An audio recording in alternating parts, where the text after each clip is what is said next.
My burgers are cooking good.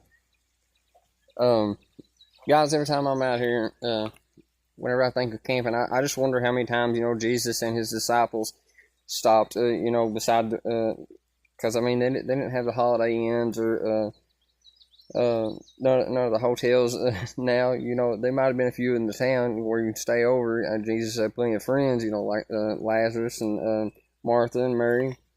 But it just makes me think of, like how many times they broke tent and, broke out their tents and, because whenever he started his ministry, it didn't last long, but he was always on the move.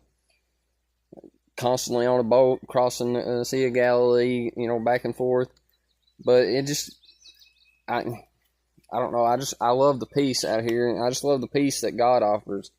If you're lacking peace, only God offers true peace. But that's a story for another video.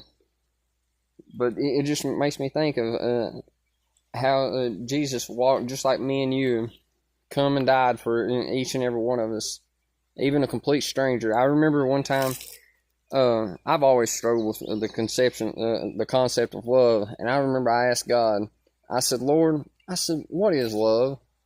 And he said, well, you know how you love your mommy? I was like, yeah, I do, Lord. And he said, could you send her down the road to die for somebody that you know or loved? And it was one of the two. I think it was somebody and I was like, no, Lord, I couldn't. He said, well, what about a complete stranger? And I said, I sure couldn't then. And he was like, well, I sent my son into the world to die, for you and everybody else. Guys, God's God of love.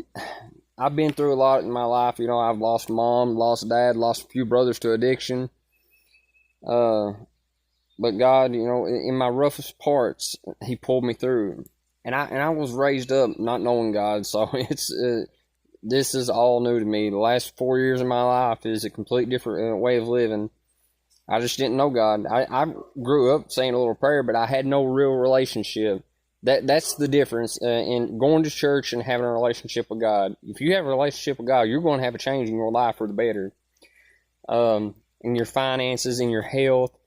I testify all the time. I said, Mommy went before her time. We're promised 70 years. 70 years. A score is 20 years. So that's 70 years. And I said, Lord, if you'll give me an opportunity, I said, I'll tell them about 1 Peter 2:24. I said, it's like this. If you believe the first part of 2:24 of Peter, that he died for your sins, by his stripes, you are already healed, guys. Thanks.